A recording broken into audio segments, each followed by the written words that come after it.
Well, good afternoon. Actually, this is our guest speaker from North Carolina State University, and Dr. James Lester.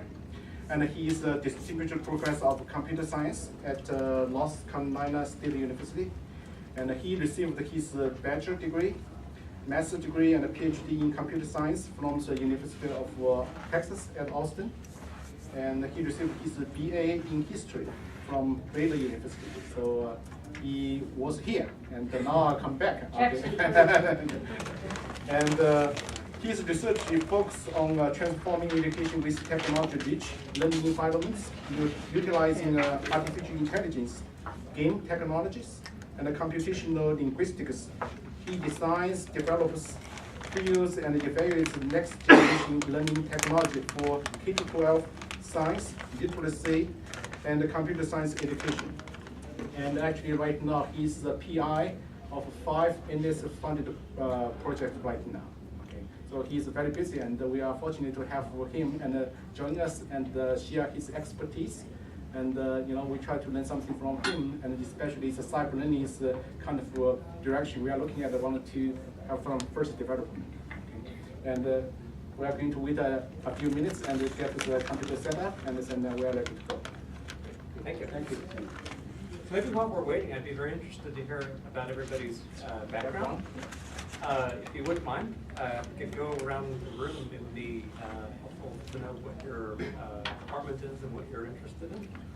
Scott Slough, I'm in TLAC, and I'm a science educator who does a lot of technology stuff. Great. TLAC refers to my department. Ah. Yeah. Tutoring and culture. I'm in education major, Math and science. And Kathy Loving, science education. Robert Caparo, math educator. I'm an undergrad, social studies and language arts. Mary Margaret Caparo in teaching, learning, and culture, mathematics education. Lots of math educators. Vince Hardy, I'm a program manager for a peer program out of the College of Veterinary Medicine, do outreach educational outreach. Great. Rick Ryder, I'm a department head of health and kinesiology. And I'm Tim McLaughlin, I'm the department head in visualization. And you met Rick Wilson over there? Yes. Mary Alfred, Executive Associate Dean and Professor of Adult Education. My major is elementary education. I'm a visiting scholar in this college.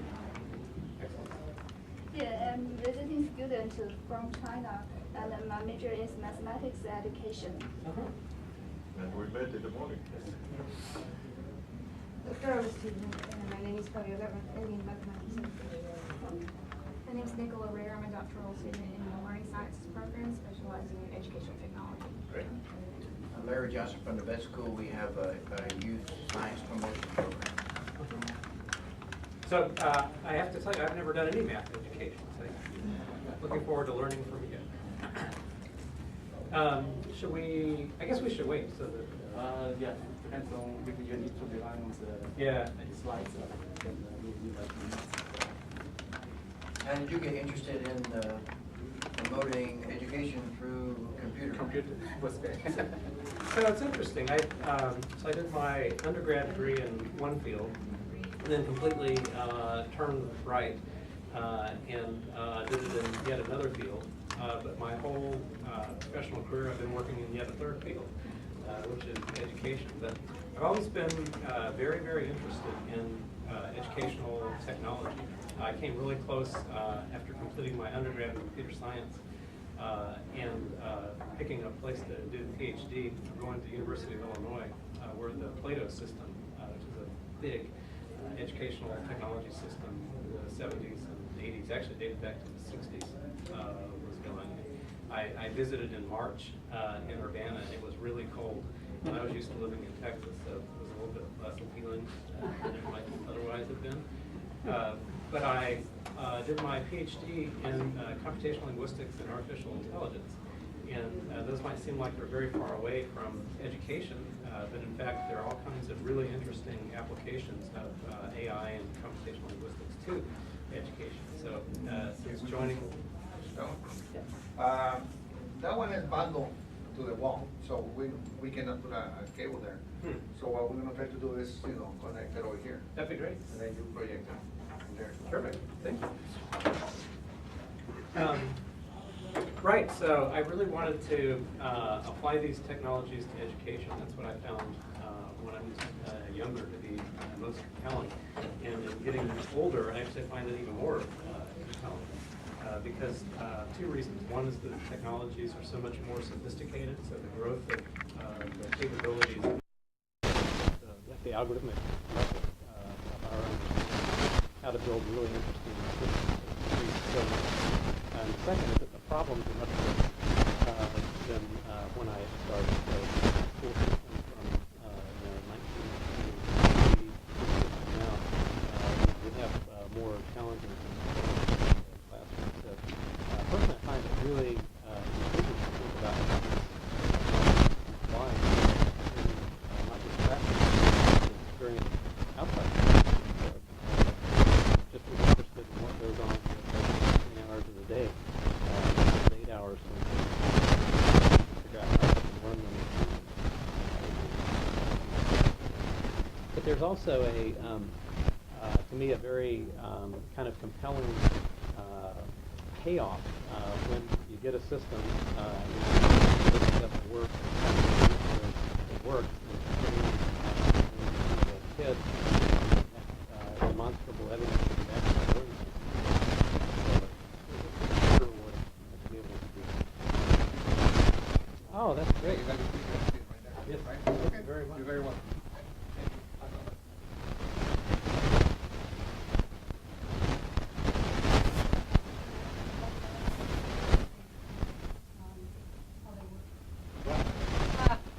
Are you guys still there?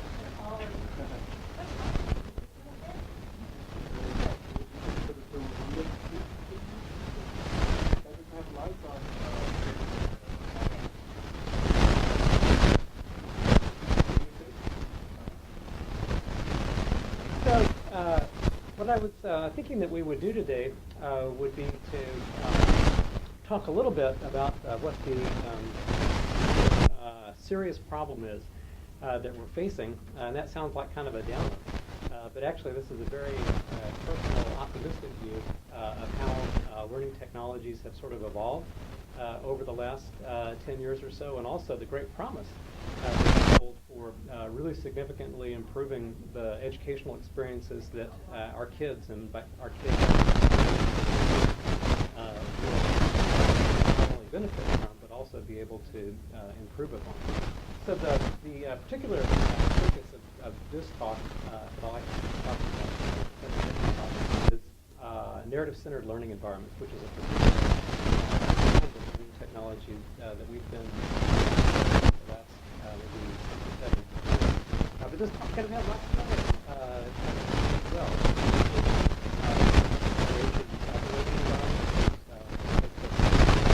Cyber learning is kind of a magical term. Really kind of advanced learning technologies.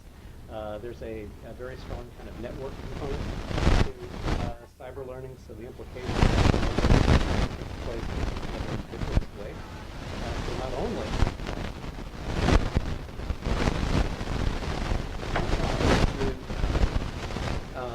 technologies have the ability to deliver very personalized interactive learning experiences, in particular ability to do it all over the world.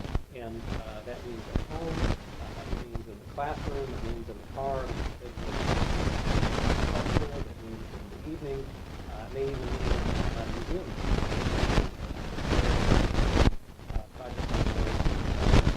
So that's a possibility. Another possibility is game-based learning. So personally, I think one of the most exciting areas for learning technology is game-based learning, and I tell you this not as a gamer. So I'm sort of like too old to be a gamer. I have 2 kids, one of which is a girl who couldn't care less about games. She's 22, and I have a son who is 19 and still cares just as much about games as he did when he was 6. And that's too much, I have to tell you. He cares too much about games. But that said, the power of these technologies to really captivate children and sometimes a very good way, not necessarily an unproductive way, is really powerful. But to me, the role title in some ways of this discussion is how we can significantly change K-12 education over the next 25 years. And my guess is it will be unrecognizable from what we're seeing right now. So if you walk into a classroom now, many of us have talked about, you're walking back to some of you are in it looks just like it was when these guys were students, and when my father was a student. There hasn't been that much change. But if we just barely peek forward into the future and imagine what it's going to be like in 20 years, it's going to be so different. It's not just that the technologies that are actually occupying the classrooms will be different.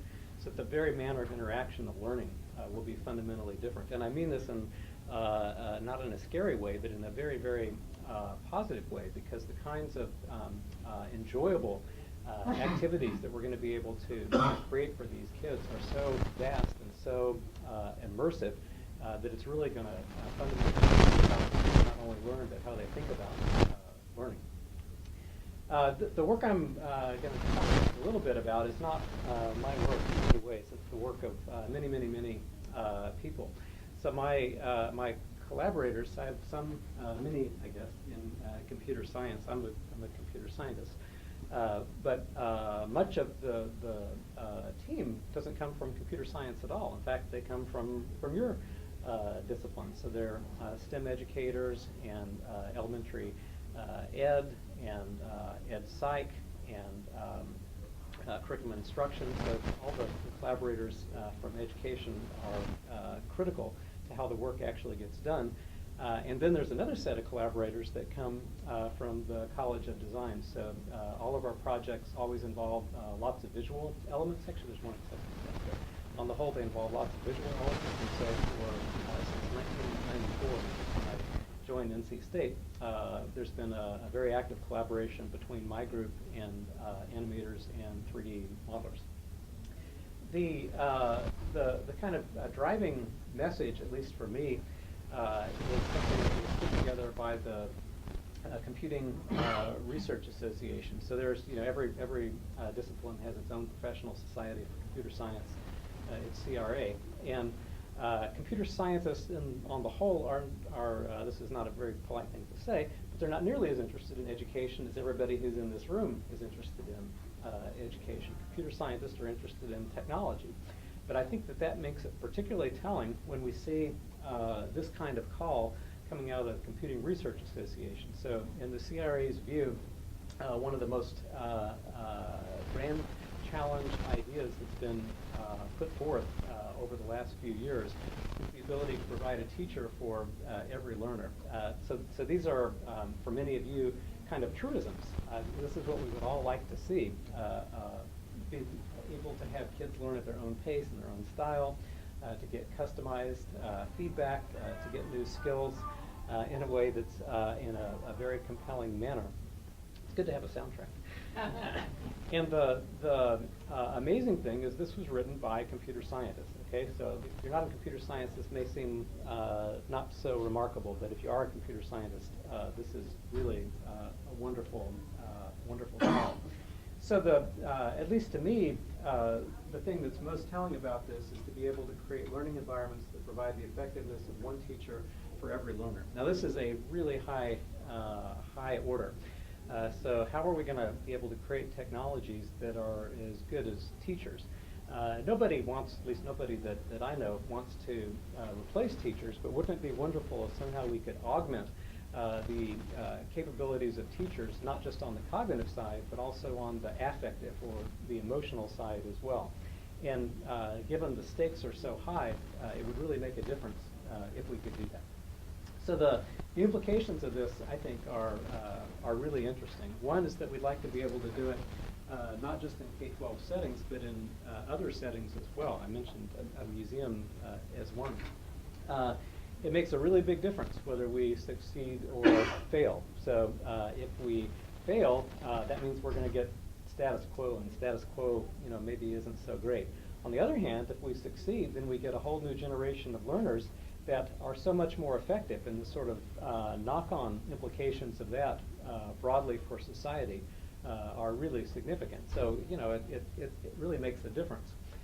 From a computer scientist perspective, this is kind of a fun thing, because there are all kinds of really hard technical problems. So these are problems in artificial intelligence and computational linguistics and game technologies and network technologies and all kinds of things that I'm not an expert in. But it means that there are really great opportunities for tech research. And the sort of flip side of that is that it's terrific for having kind of a built-in laboratory for trying out new technologies. So imagine if you're trying to build a system that could communicate as effectively as good teachers. Well, think of all the technology that would have to go behind that, just looking at the natural language processing aspect. So it's a very exciting area.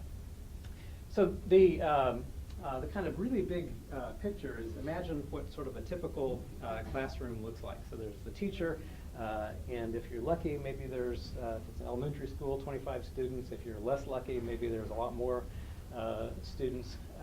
What we'd like to have is this kind of ratio over here on the right. So if somehow we could create technologies that will provide that kind of ratio, and do it in a way that's both not just effective but also engaging, then this would be a big win for all of us. So there's this community that exists called the Intelligent Tutoring Systems community. So Intelligent Tutoring Systems is an area of research that's been underway since 1970. So it's not many fields you can actually pinpoint the date when the field began, but this field actually began in 1970.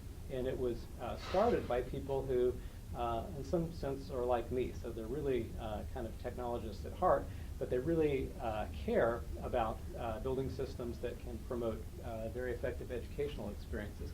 So in the kind of traditional software architecture for these kinds of systems, we see four kind of standard functionalities. There's a communication module, some kind of representation of domain knowledge. This could be represented in logic or semantic networks.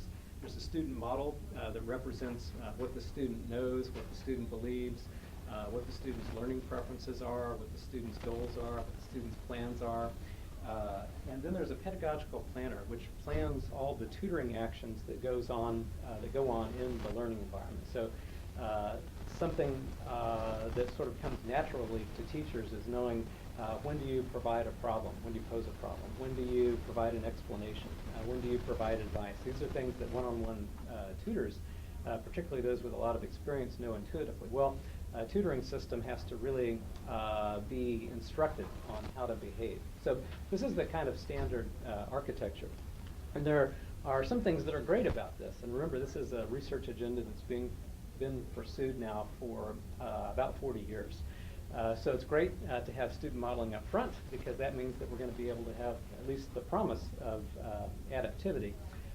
Pedagogical planning is fantastic, because if you could automate the reasoning that goes into how really effective tutors interact with their students. And I have to say, when I was a kid, I was tutored. And that was one of the most magical experiences of my life. So I shifted schools from 5th grade to 6th grade, changed schools, and ended up sort of accidentally skipping a grade in between. It wasn't planned that way. So I had a tutor, and in this summer-long, the math tutor actually, in the summer-long experience, I didn't know it at the time, but I was developing this very deep experiential appreciation of what it is that a good teacher does. So they know exactly when to intervene. They know when to be encouraging. They're fantastic at detecting frustration. You know, if you look at the sort of ability of really good tutors to read emotions, it's unbelievable. And they know when to be firm. They communicate really effectively. All of these properties. And that's what pedagogical planners do, and this ability to give adaptive feedback is really key. And my own personal dissertation work was on natural language processing. That's all really good. On the other hand, there are a couple of things that are like majorly missing from this picture, which is doing that in quotes. But if we don't pay attention to what keeps kids engaged, if we don't keep really the point of online then maybe we're going to be able to create technologies that work in the classroom. We have no choice. We have to stick to the, but we're not going to be able to create technologies that will really work outside of the classroom and all these hours that we have on the evenings and the weekends to really create some very engaging learning experiences. And engagement, at least in my view, is very important. And in fact, one of the motivating factors, I guess I mean that in two ways, motivating factors for having started looking at game-based learning several years ago. Let me say I would be delighted to take questions anytime, so please feel free to interrupt me mid-sentence. I will appreciate it. The kind of goal of the cyber learning program at NSF, and I certainly cannot speak for NSF, but if you look at the kind of sequence of solicitations that have come out, painting this, to me, very appealing, very attractive picture of how learning technologies in the next 20 or 25 years should work. Gosh, it's really interesting. But something that I think is particularly interesting is this interplay of cognition and affect. So if you watch a tutoring session, you can see sort of this modulation of positive tutoring states on both the part of the tutor and the part of the student. And sometimes it's positive and sometimes it's negative, but certainly it's very key to having a very effective tutoring session. There are all these long-term effects. So if we can do it right, then we build lifelong learners. I should say we build systems that can support lifelong learners. And this is really key, particularly with the kinds of economic challenges that we're going to be facing. And this comment about tutoring, I'm not, although I've described it from the perspective of a sixth grade student, in fact, we've conducted, our lab, tons of sessions with human-human tutoring. And the reason we do human-human tutoring is that it's the best model we have for how learning works. So if you can dissect a tutoring session from a tutor sitting here and a student sitting here, if you can capture all the modalities, the vision, the sweatiness of the palms, the galvanic skin response is actually a very useful indicator of how well a tutoring session is going because it's a measure of anxiety. Posture, so it turns out that the posture of the tutor and of the student are really telling as to how well things are going, what sorts of interventions are called for. If you sort of take all these together and you can do affect well and you can do cognition well, then you're well on your way. So the kind of large conjecture, this isn't even at the point of being a hypothesis, but the sort of large conjecture of this research program is if somehow you could take artificial intelligence, and not just sort of any AI, but affect-informed AI, that is computational models of affect, and if you could marry that with game technologies. Now, the reason that game technologies comes in is that there has been an unbelievable amount of money pumped into commercial game engines. So hundreds of millions of dollars into commercial game engines. So you can take a commercial game engine and get the fruits of many people's labors. And it's not just the physics, it's the character machinery behind it. And the kind of very, very sophisticated interactions that commercial games support now is so high that if somehow you could put these two things together, then at least you have the promise. Maybe you don't have it, but at least you have the promise of developing learners that are not only really good learners, but they enjoy what they're doing. So that's the sort of grand vision that we're really trying to pursue. And a slightly more hypothesis, this one that I spend a lot of time reflecting on, is that learning impact, many of us used to think about it, is kind of a result of taking really good curriculum, providing really good cognitive scaffolding that goes with it. I think that goes a really long way. But personally, I also feel that the affective side of things, affective scaffolding. By affective scaffolding, I mean something like this. So a student is working on a math problem. So lots of math ed people here. So the student is working on a math problem, and they get more and more questions. Many of us have seen this happen. I see it happen with computer science students, but I'm sure that you're going to see it with math students. And the question is, at some point, that child is likely to give up. Some students are really good at persisting. It's an amazing thing to watch one of these kids who just has sort of an innate propensity to persist. But not everybody has that. And for sort of the rest of us,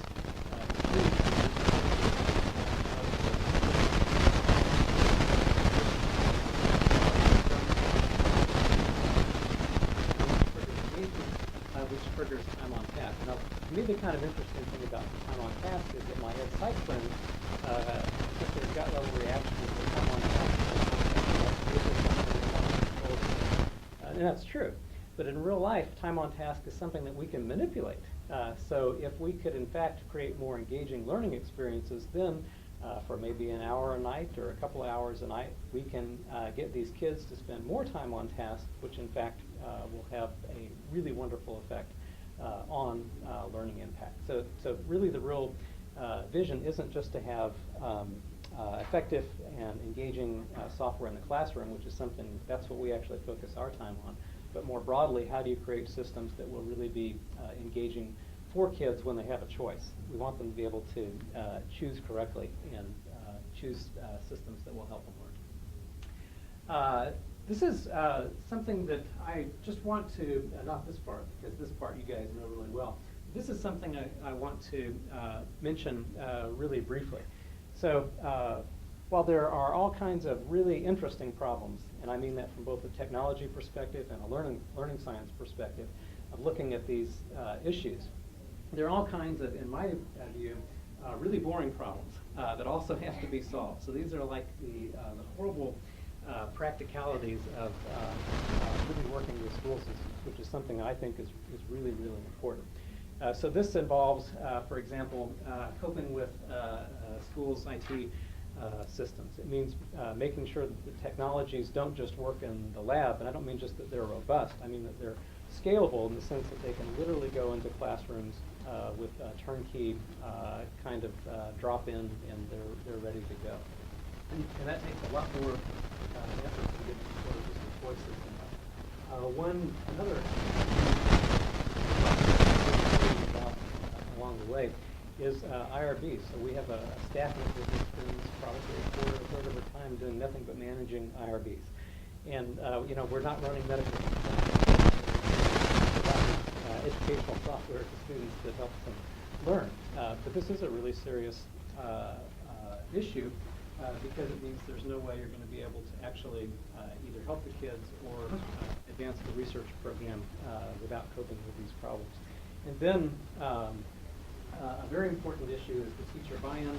As we were chatting about last night, teacher buy-in doesn't just come, most teachers are just delighted to have new technology in the classroom, but they have their own demands that they have to work with. So, you know, everybody, if you're a teacher, you're answering to so many bosses. You have parents, you have principals, you have all kinds of demands on your time, not the least of which are standards. So if you can't have a technology that's actually addressing particular standards that are in place in that classroom, the curriculum that you're delivering isn't aligned with those standards, then you can't get in.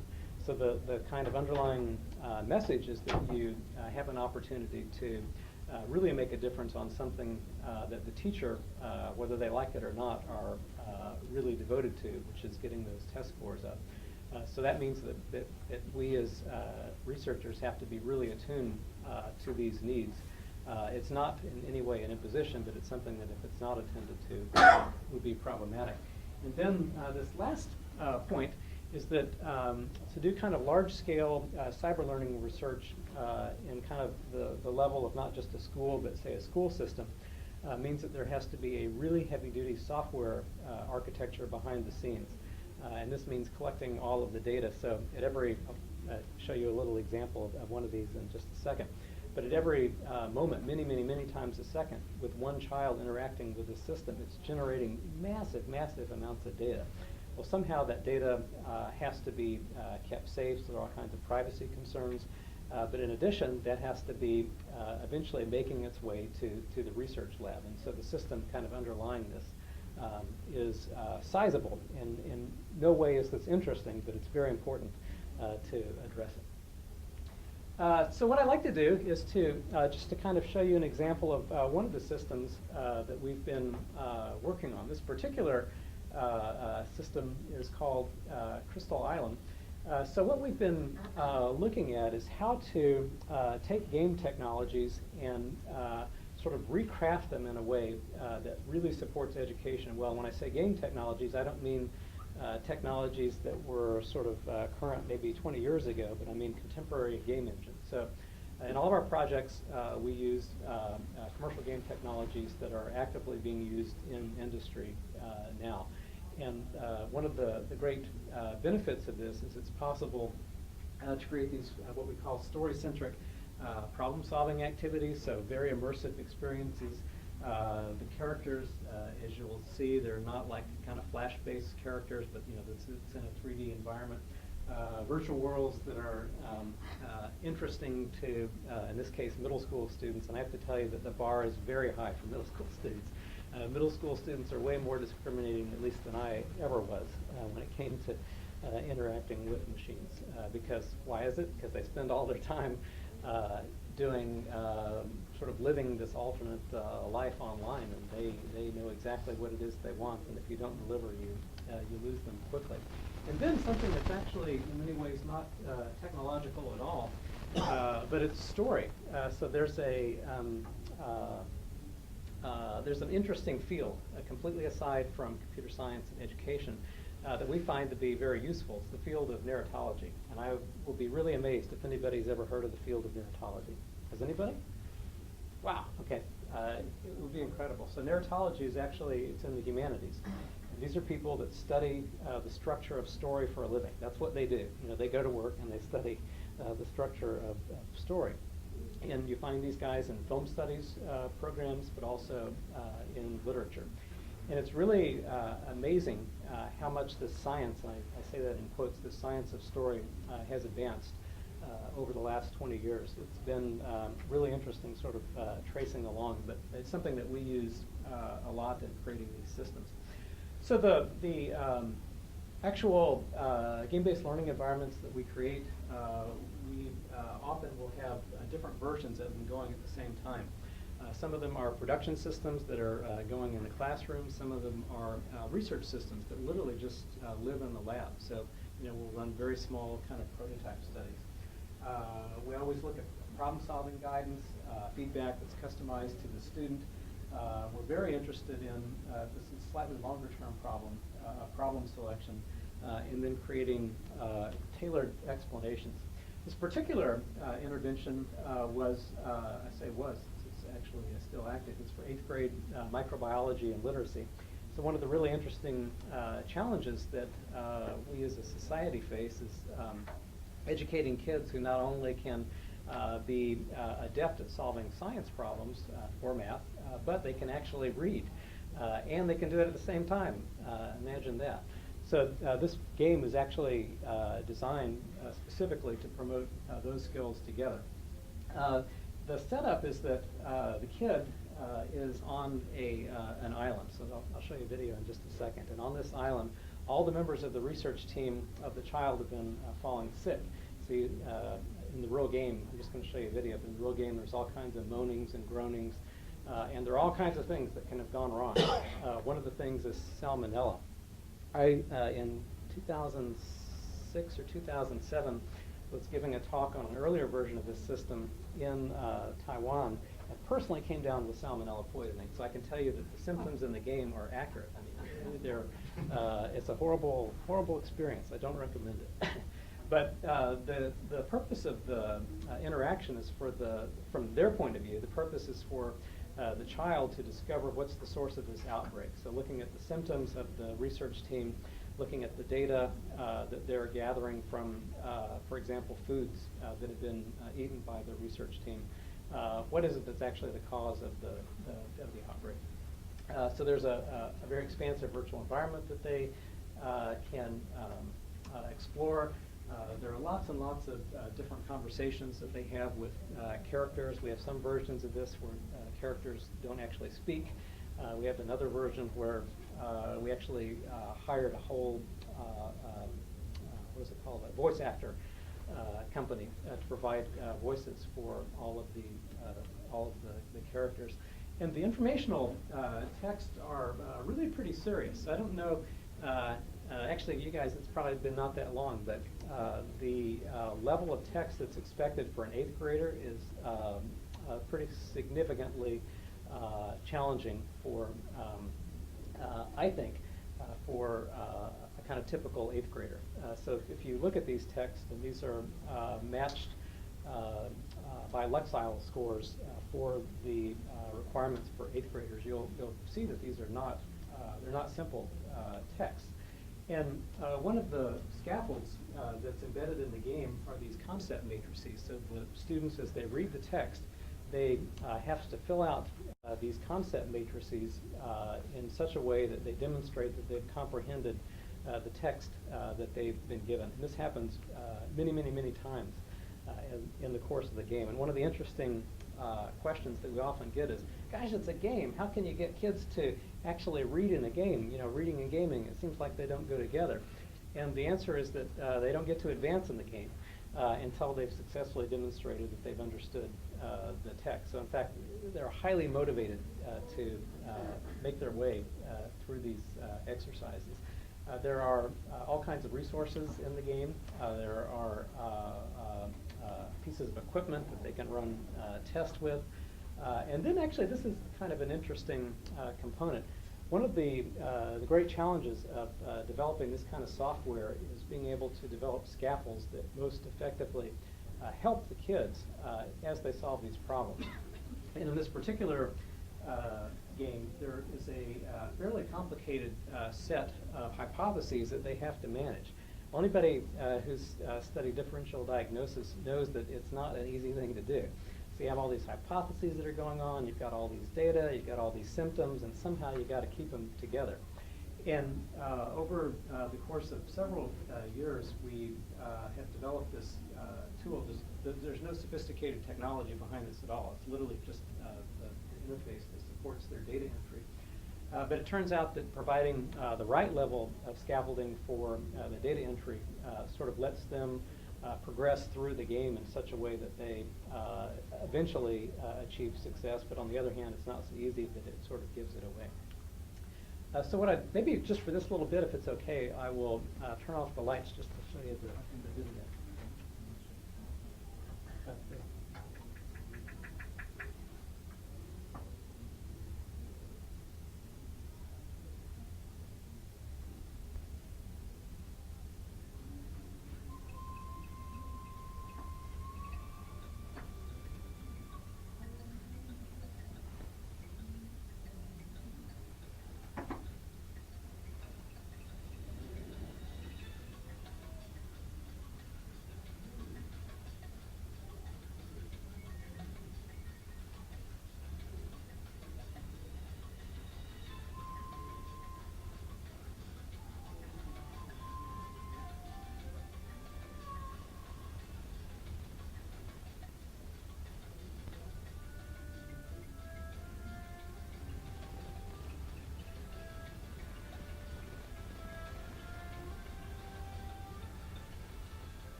So as I mentioned, one of the really fun parts about doing this kind of work is the interactions with the teachers. So the sort of typical enthusiasm that you might expect to see is like 10x that. So I don't want to paint the picture that this is across the board, but by and large, science teachers really like having this in their classrooms. And the other thing I wanted to mention about the experience in the classroom is that often we will have principals and assistant principals catch one of the members of the team in the middle of one of these implementations, and they will be like, I cannot believe it. So if you walk into one of the classrooms, it's a very focused classroom. So these kids are just intensely engaged in the problem solving. And that's not because we brilliantly designed this thing, but it's over many generations of iterative refinement and testing. And it is so amazing. So personally, I most enjoy being in elementary school classrooms. There's just something about it that's quite warm and nurturing. And by the time you get to 8th grade, it's a little bit less warm, a little bit less nurturing. But if you go into one of these game-based classrooms like this, it's intense focus, and it's really quite an amazing experience. So I thought what we'd do is take like a 1-minute break, and I'd be very pleased to answer questions about this. How teacher-proof are all of these, or do the teachers have to be professionally developed to use these? How much time do you spend with teachers? So rather than take a 1-minute break now, I'll take a 1-minute break in 1 minute. We did just recently, this is to answer your question, we recently just finished up a district-wide implementation. So it was a 4-week module. And in this experience, the teachers were, in fact, instrumental in running it. So the way we typically do implementations is that our research team will be at the school the whole time, before, during, and sometimes even after. What we wanted to do with this one was to have it be completely teacher-driven. Well, of course, it doesn't make any sense just to sort of parachute it into the classroom. So in fact, we had, and this is the first time that we've done this, we had a whole professional development course built for teachers. So there are many different components to it, right? So there's the content, so they have to be very confident and comfortable with the subject matter. But there's also the tech side of things. So they have to be very comfortable with the technology being in the classroom. And this is the first time that we did it. The course itself, I actually can't remember how many hours, but it's a many hour course that was developed for the teachers. And this was done, we actually piloted it with in-service, rather with pre-service teachers, and then deployed it with in-service. And there were quizzes as part of the PD. I mean, this is a world that's different than the one I'm used to inhabiting. But in fact, I believe this was really instrumental in the success of the project. When did the teacher professional development occur? After school or Saturday? So it was video. Okay. I think there was some face-to-face stuff, a little bit of face-to-face, but mostly it was video. So it was modules that were delivered online. And were did they have a choice, or did they get paid, or? There was some compensation for the extra time, not just in money, but also in, gosh, what's it called? Professional development credit or something? The units. Can't remember what it's called, but the yeah, it's professional development credits, and the ability to have this thing run in the classroom. And something I didn't mention is that this particular deployment wasn't just game-based learning. So roughly half the time it was other teacher activities on these units, so both on the science and on the reading comprehension. So the education team created a very nice set of reading activities, some of which were generative. So the game itself doesn't really promote generative activities. It promotes problem solving, but not generative activities. activities. And in the outside the game activities, there was a lot of built-in time for the others. So the long-winded answer to your question is, in fact, I didn't mention it until now, but in fact, I believe it was really key to the success. Other questions about the game, or the design, or the study? Okay. One thing I also wanted to mention is that we created a teacher dashboard. So we wanted to make it as simple as possible for the teachers to be able to configure the game for their classroom. And by that I mean there's many different quests that the kids can go on. And because there are many schools using it simultaneously, and many different teachers using it simultaneously, and teachers all teaching multiple classes, of course they're not going to go in lockstep. Life doesn't work that way. So in fact, the teachers could configure the software to go at the pace that they wanted for their particular for that particular class, and they could change it for other classes. Are most of these experiments that you do with a single student at a single computer, or two students at a computer? How does it work? So you're asking about collaborative learning? Yeah. It's almost entirely a single student at a single computer. But that said, I get that question more often than any other question. I guess it was about 3 years ago, and this is an 8th grade system. In a 5th grade system, we created 3 different versions of the software.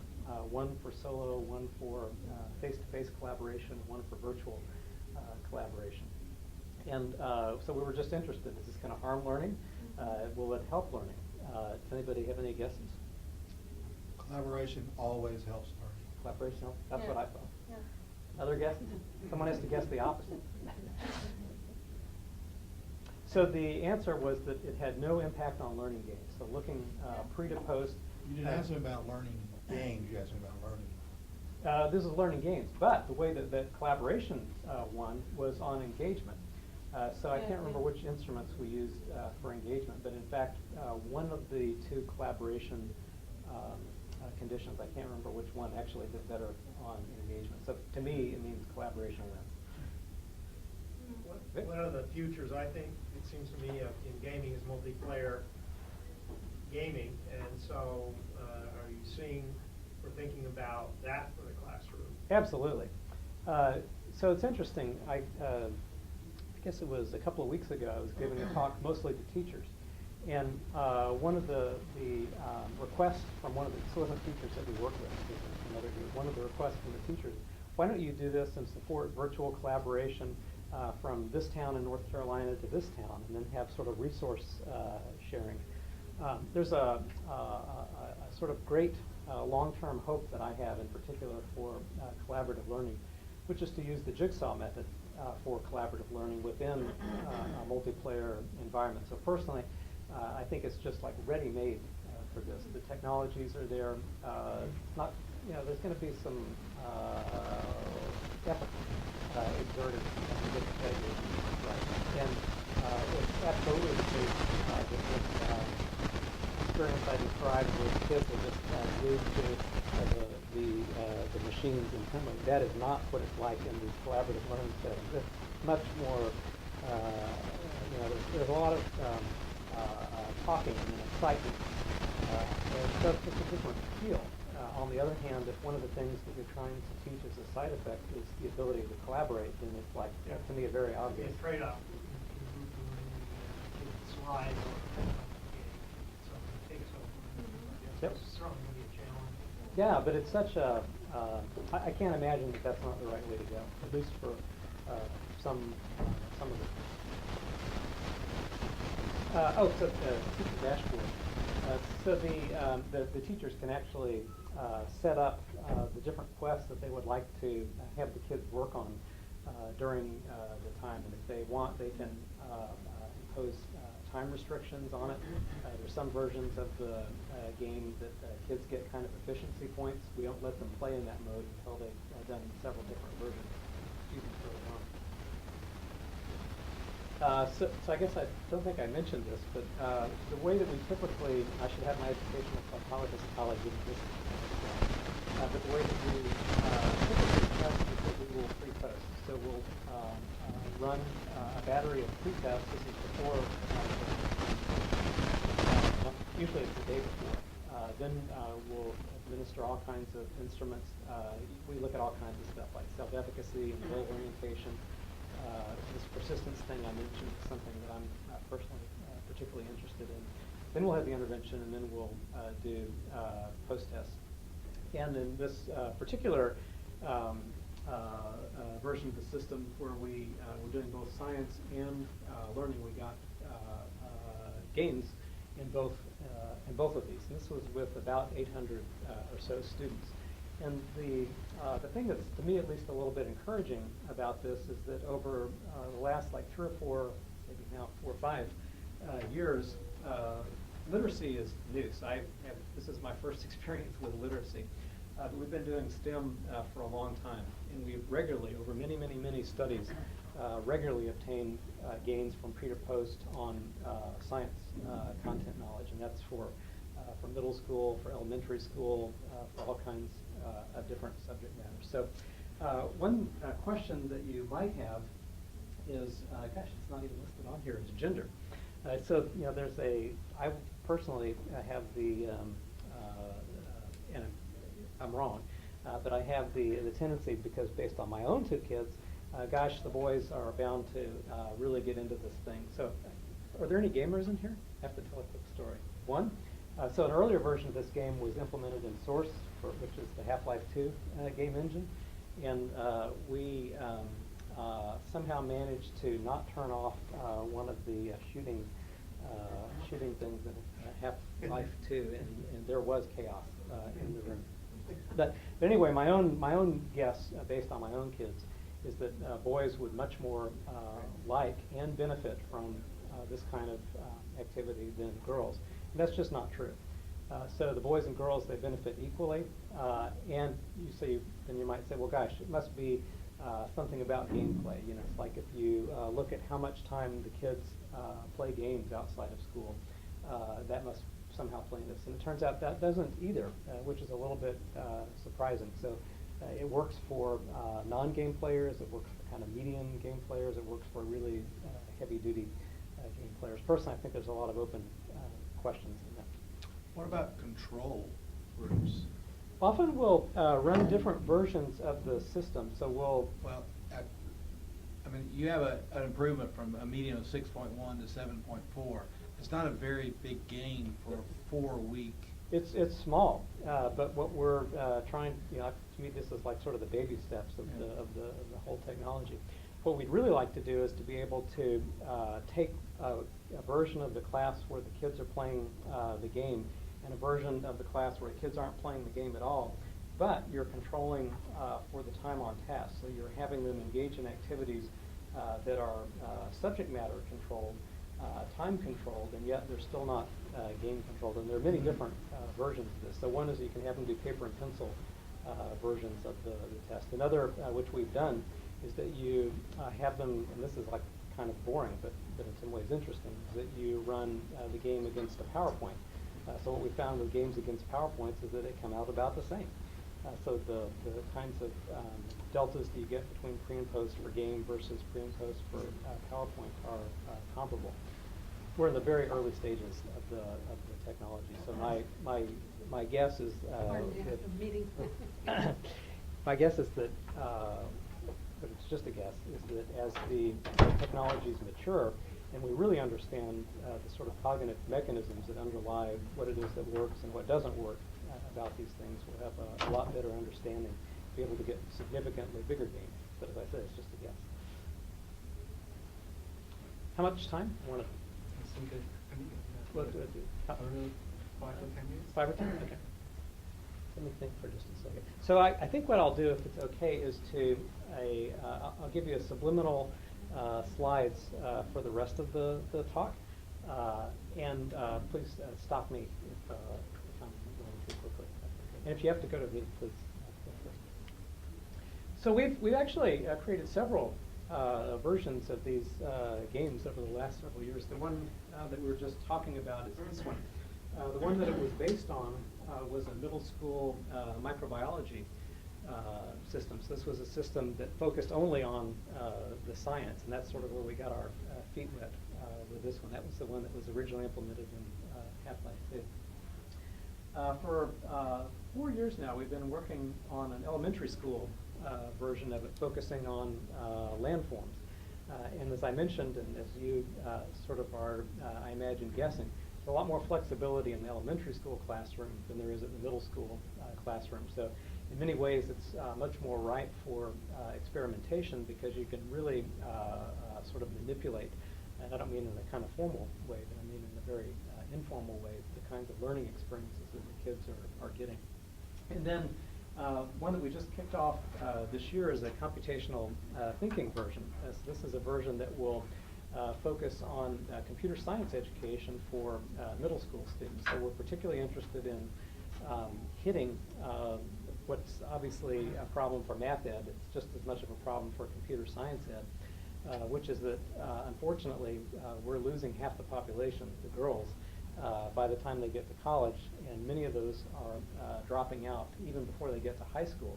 So our hope with this project is to begin to have some understanding of how we can take these technologies that have shown some promise in other disciplines for middle school and see if we can get them to be effective for computer science. And I think I'm particularly optimistic about this because personally I feel like I have a sort of deep appreciation of what it means to teach computer science, and I'm particularly hopeful that it will be useful for that subject area.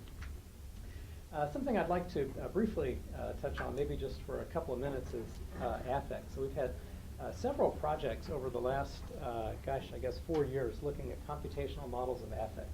So within artificial intelligence, there's this very interesting subcommunity that works on computational models of emotion. That is, getting machines to exhibit cognitive and affective states that mirror those of people based on the same kinds of inputs. And the reason that this is interesting from intelligent tutoring systems perspective is that if you can do affect recognition accurately, that is, if you can accurately either model or recognize or predict emotional states, particularly frustration or self-efficacy, that's something we worked on for several years, then you can create a pedagogical agent that can affectively respond. And that means they can provide encouragement at the right times and to the right degree. But the real key is sort of in between here. This is massive amounts of progress has been made here. Lots of progress has been made here, but there's really been surprisingly little progress here, kind of in the middle. So this is a loop that's running all the time in all of our heads, but we have a very poor understanding of how to do affect understanding within affective computing. But it's a really promising area. We've done lots and lots of studies looking at self-reports. So one of these was with middle school students, and we wanted to get some sense of what the affective progressions were, the transitions that they were making as they were going through one of these games. This was the science version of the game. And to see what the sort of relative frequency of the affective states were, because if you can do that, you can kind of get a window into how they're feeling and what aspects of the gameplay are contributing or maybe detracting from how they're doing. And one of the interesting things is that we have a couple of colleagues at another lab. Some people actually find, at the other lab, actually find that the affective state that's most highly correlated with learning is confusion, which is an interesting finding. Why would that be? Well, you're sort of, it's a zone of proximal development kind of thing. You're just at the edge of what you can handle. Naturally, that's very frustrating. So we certainly wouldn't want to stamp out these things that sort of look like very negative emotions, because in fact they can occur when in fact the most important interactions are going on with the problem solving episode. So it's a very ripe area for investigation. It's helpful to look at plots of these things. There's all kinds of different sort of ways of characterizing how kids are doing. We really like to see these. We almost never do. Eureka's would be great. I'm going to flip past this really quickly, but what I wanted to mention is that it's surprising how much progress, not just our lab, but there are a group of labs around the country and some in Europe, have become in being able to accurately predict affective states. And this is done with some kinds of models that didn't even exist when I was a student, but it's taking data that's flowing in real time from actions that the students take in the world. So for example, checking a worksheet, running a test, viewing a book.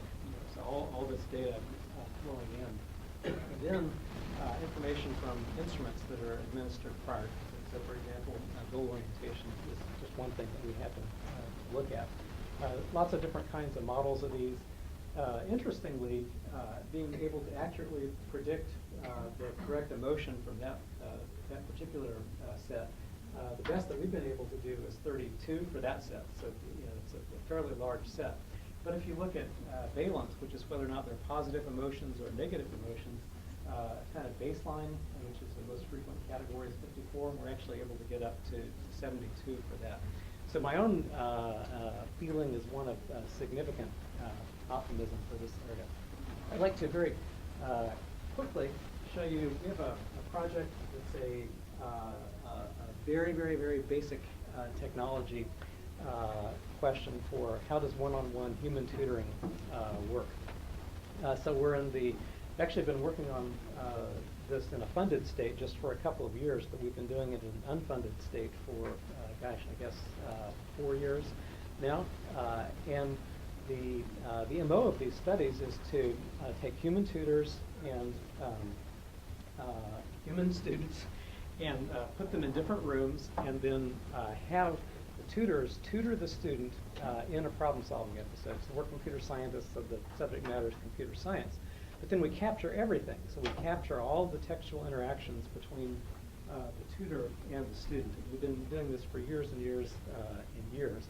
And it turns out that using some kind of interesting hidden Markov models, you can model the progression of the tutoring states, that is the types of assistance that are given by the tutors to the students, and get a pretty good idea of, from the system discovering what actually works and what doesn't work, rather than manually engineering tutoring rules, which is the way that our community has worked in the past. So skip over this, but anyway, it's kind of interesting. We have our big year 3 study coming up next year. The last thing close your eyes because I don't want you to get a seizure here, so really flip ahead.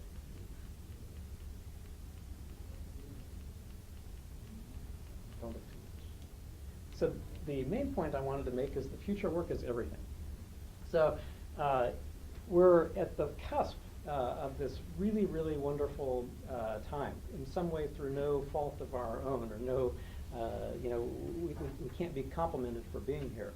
But just as a result of hardware coming along so very quickly, really significant theoretical developments in computational frameworks, particularly on the probabilistic side, and several decades worth of work in trying to understand how technologies can actually not just be built, but be put into classrooms and other settings. We have a great next 10, 20 years. It's going to be really very exciting. And I say this not just for formal settings, which is the one that we've mostly been talking about here, but I believe it's equally true, although I have much less experience in it, for informal settings.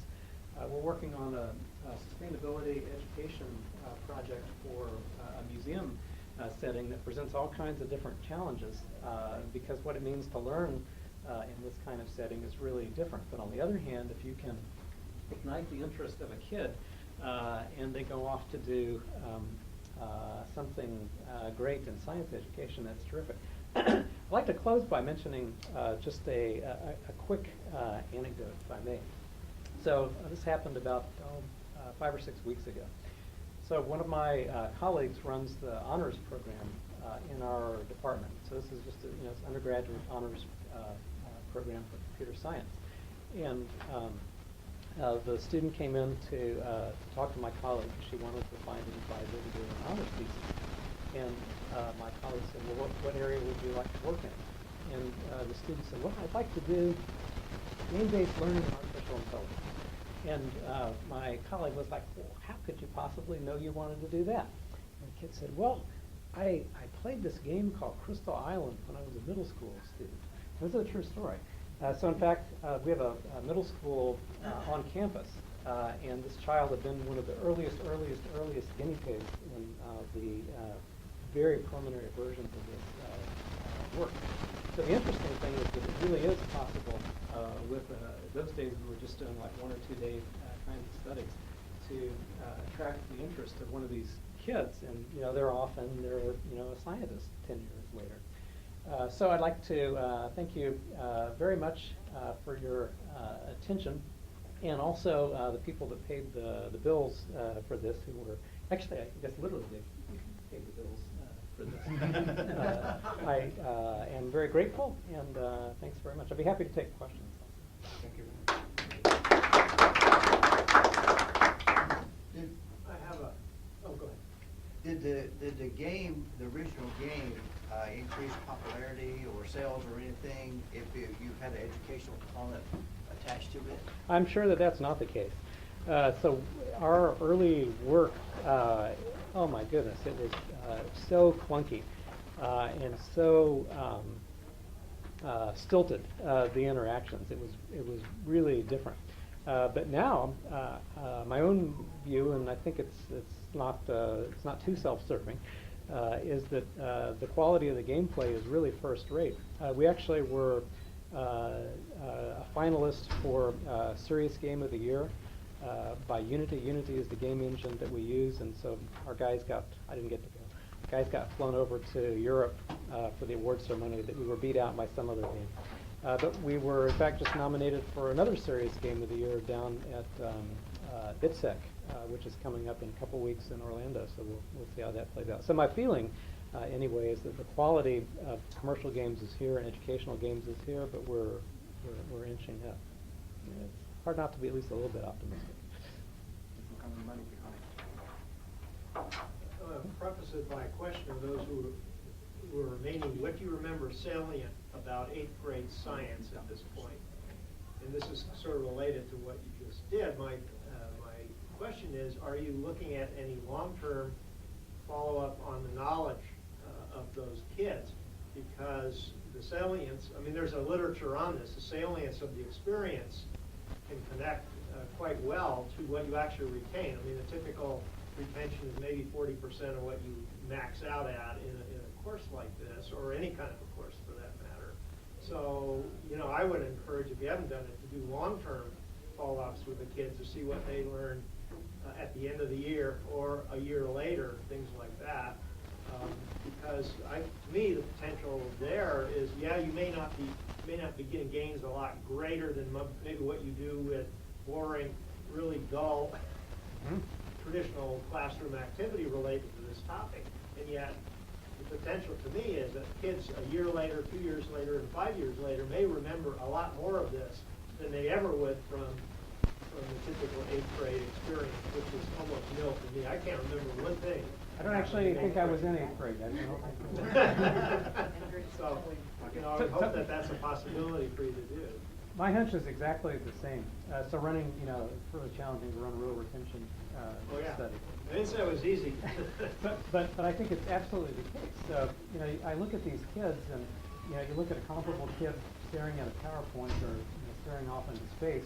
Even maybe 2 days later, maybe there's not that much difference. A week, my guess is greater. And if you start looking at something like half a year or a year, I think there are many of these kids who, just like this kid, this honors program kid, there's some set of them who are just like struck by the experience. And that's kind of the affective side. Now, I think there's a danger to it, and in the reading literature, there's something that's been discussed called seductive detail. Sure. Which is you remember the wrong things or you remember the irrelevant things and not the important. So there's always the potential. I have a seductive detail slide that I didn't show today. One of the things that we were really interested in, this was a couple of years ago, was running a study to see if in fact there was a sort of oppositional effect between learning and engagement. So kind of curious comments that I don't get anymore, that I used to get really often. And these are from teachers or not so much academics, but at the core of the question was, isn't it the case really, this was sort of looked at me kind of knowingly, really, isn't it the case that effective can't be done? And so one of the things we looked at was just how does engagement relate to learning? And in fact, the result was very, very, very positive. Well, we have good data on that here in some of our courses. But the worry was actually a seductive detail worry, which is that these are very rich environments. And you can easily imagine, and I'm sure that in early versions of our system this was the case, even though it was very clunky like I described, it's still, it's glistening in a way, and very attractive, particularly for ADD kinds of kids, and easily. One last comment, I know we're late, I wanted to make, if I may, is about off-task behavior. There's a very rich literature on off-task behavior, but in fact, that rears its head in an interesting way in a game-based learning environment. So we've done studies on off-task behavior and actually trying to predict when kids will go off-task. And one of the kind of interesting, promising observations, including a finding of an observation, is that actually it sort of looks like that when some kids, off-task behavior manifests itself in these kind of games and doing stuff that's just ridiculous. So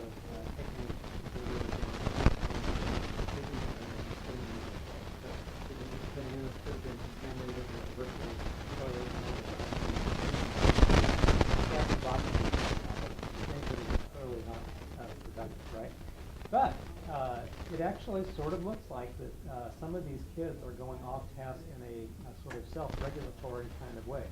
It's like when we're working on a proposal and we need to take a break and play basketball or watch a movie or something. So this is a very cognitively challenging task. And so to take a 2-minute break and stack boxes or put bananas in the toilet, in some ways is sort of a way of helping yourself get past this impact. So the point of all this is there's kind of an interesting little laboratory for studying off-task behavior. We are just starting a collaboration with Columbia Teachers College on affect, but our colleague is a big-time off-task behavior guy, so we're hoping to collaborate with him on there as well. But I must say I share your enthusiasm for the retention, the kind of long-term. Any more questions? Oh, I still have one more. Last one. Okay. I'm just in the narrative structure. How do you support this scenario? So there's a really short answer to your question, which is that we have this multidisciplinary design team who gets together and plans out, storyboarding, very much like you see in movies or any kind of interaction design. And we storyboard the interactions. And we get all the way down to specifications for the implementation, both for the art side of the house, but also for the computer science side. So all of those